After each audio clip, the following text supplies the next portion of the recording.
रामायण में 3 अलग अलग स्थानों का वर्णन है मुख्यतया।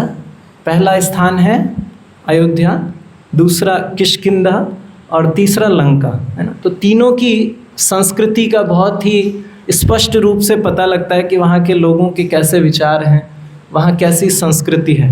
तो अयोध्या की क्या संस्कृति है? अयोध्या की संस्कृति है हर कोई भगवान की सेवा करना चाहता है ना।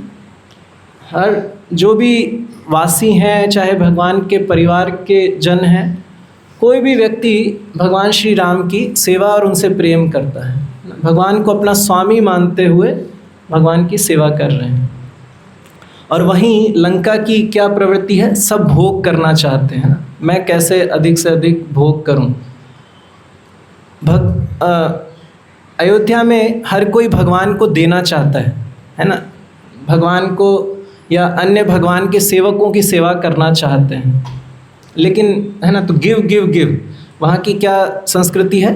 भगवान को देना, भगवान के भक्तों को देना, अन्यों को मदद करना, इस तरह की संस्कृति। वहीं लंका की संस्कृति है गेट गेट गेट, है ना।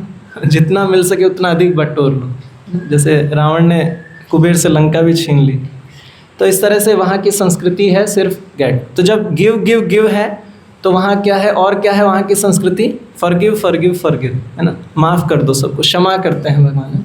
कितने सारे प्रसंग आते हैं जहाँ पर कि कुछ भी कोई गलती करते हैं तो उसको हृदय में नहीं बिठाते हैं बल्कि उनको क्षमा कर देते हैं। तो मैं अभी लीलाओं में नहीं जा रहा हूँ, लेकिन हम सभी लीलाओं से, रामलीला से सभी लोग परिचित हैं अधिकतर। और वहीं लंका की संस्कृति क्या है?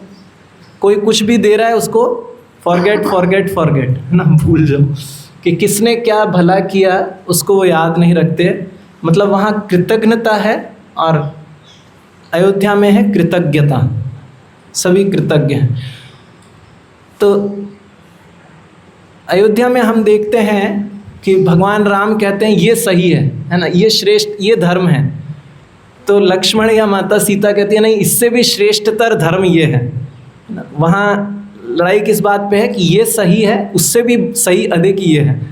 और वहीं लंका की संस्कृति है कि कोई कुछ गलत बताते हैं तो उससे भी गलत रावण करते थे। तो ये संस्कृति है वहाँ की। तो इस तरह से, लेकिन किष्किंधा क्या है? किष्किंधा इन बिटवीन है ना, दोनों के बीच में। वहाँ पर तीनों तरह के लोग हैं, मिक्स्ड भी लोग हैं। जैसे वाली है वो पूरी तरह से लंका की संस्कृति, है ना। रावण के मित्र थे वो, रावण से मित्रता की थी उन्होंने। मित्रता में शपथ लेते हुए कहते हैं जो आपकी संपत्ति है वो मेरी संपत्ति है ना, और जो आपकी जो भी संपत्ति है सब मेरी संपत्ति है। तो वहीं वाली ऐसे थे। और हनुमान जी वो भी किष्किंधा में है, वो भगवान के शुद्ध भक्त हैं। और सुग्रीव क्या है? इन बिटवीन, है ना। मतलब उनको भोग भी चाहिए और सेवा भी चाहिए। तो अधिकतर हम साधकों की भी यही स्थिति होती है। हम भगवान की शुद्ध भक्ति को अभी प्राप्त नहीं किया, प्रयास कर रहे हैं शुद्ध भक्ति करने का, उसका प्रैक्टिस कर रहे हैं। तो हमारी स्थिति भी यही है, कभी भोग की इच्छा होती है, कभी सेवा की इच्छा होती है। लेकिन हमें समझना चाहिए भगवान राम की लीलाओं से भगवान हमें एक यात्रा दे रहे हैं कि हम जो पहले भक्ति में नहीं जुड़ने से पहले लंका की संस्कृति अपनाए हुए थे, वहाँ से अब हमें अयोध्या की संस्कृति तक जाना है।